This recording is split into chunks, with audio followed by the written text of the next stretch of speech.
দেখছেন সংবাদ সারাদিন, জয়িতা রয়েছে আপনাদের সঙ্গে। নির্বাচনের আগে বিজেপিতে এবার চাকরির সুযোগ। বিধানসভা ভোটের আগে কল সেন্টারে কর্মী নিয়োগ করবে বিজেপি। ফেব্রুয়ারি মাসে নিয়োগ করা হবে কল সেন্টারের কর্মী। জেলায় জেলায় কে কি করছে জানাবে কল সেন্টারের কর্মীরা। কে কোন জেলায় সভা করতে যাচ্ছে সেটাও জানানো হবে। সবার ফিডব্যাকও জানাবে বিজেপি নেতৃত্বকে। প্রায় হাজার খানেক কর্মী নিয়োগ করা হবে। চাকরির বাজার মন্দা হলেও বিজেপির দপ্তরে পাওয়া যাবে নতুন চাকরি। আর এই নিয়ে আরো বিস্তারিতভাবে জানবো। নিউজরুম থেকে সরাসরি রয়েছেন আমাদের বিশেষ প্রতিনিধি অঞ্জন রায়। অঞ্জন দা, এটা বিজেপির ক্ষেত্রে কোনো নতুন নয়, এটা আবার বলে রাখছি। এই কল সেন্টারটা বিজেপিতে সারা বছর চলে। সমস্ত জেলায় এই কল সেন্টার আছে, রাজ্যে একটা কল সেন্টার আছে। এই কল সেন্টারের কাজ হচ্ছে জেলায় জেলায় কর্মসূচি কীভাবে রূপায়ণ হচ্ছে তা দেখা। নেতারা যদি যায় সভা করতে, সেই জেলার সেই জায়গার নেতাদের সঙ্গে কথা বলা, ব্যবস্থা করা, এবং সেখানে সেই সভায় কীরকম লোক হলো, কি ফিডব্যাক হলো, সেইটা আবার পুনরায় নেতৃত্বকে জানানো। অর্থাৎ কল সেন্টারের উদ্দেশ্য হচ্ছে তাই। এই কল সেন্টারের রূপটা বেড়ে যায় 2021-এ আমরা দেখেছি। অ্যাকচুয়ালি 2019 থেকে এটা বড় আকারে শুরু হয়েছে। 2019, 21 এবং 24-এ আমরা দেখেছি যে খুব বড় করে নির্বাচনের সময় কল সেন্টার কাজ করে। এবং এবারও এই কল সেন্টারে 26-এর বিধানসভা নির্বাচনের আগে প্রচুর লোক নেওয়া হবে।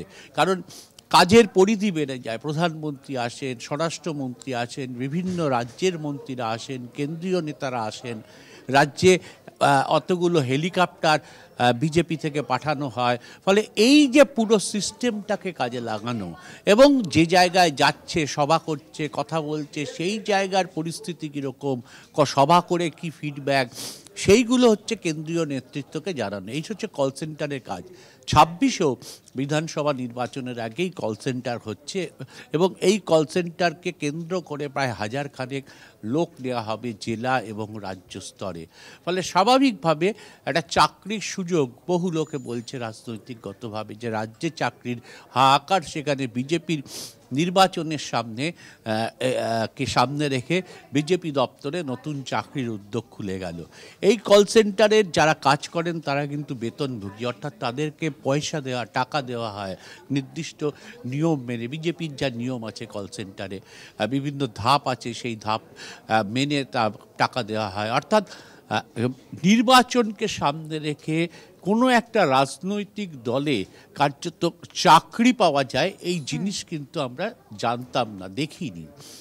সেই নতুন একটা জিনিস বলতে পারো রাজ্য বিজেপি নিয়ে এসছে, যাতে বোঝা যায়, জানা যাচ্ছে যে নির্বাচন এনেই এই কল সেন্টারকে বড় করে কাজ করার উদ্দেশ্যে তাতে চাকরি পাওয়া যাবে, যে চাকরি এই মুহূর্তে দাঁড়িয়ে বাংলার মানুষের খুব দরকার।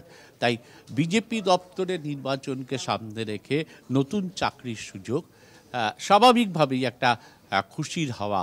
কারা পাবেন, তারা কি যোগ্যতায় পাবেন সেটা জানা যাচ্ছে না, অবশ্যই তাদের দলের লোকরাই হবেন, কিন্তু একটা চাকরির বাতাবরণ তৈরি হচ্ছে রাজ্য দপ্তরে, সেটা আমরা বুঝতে পারছি।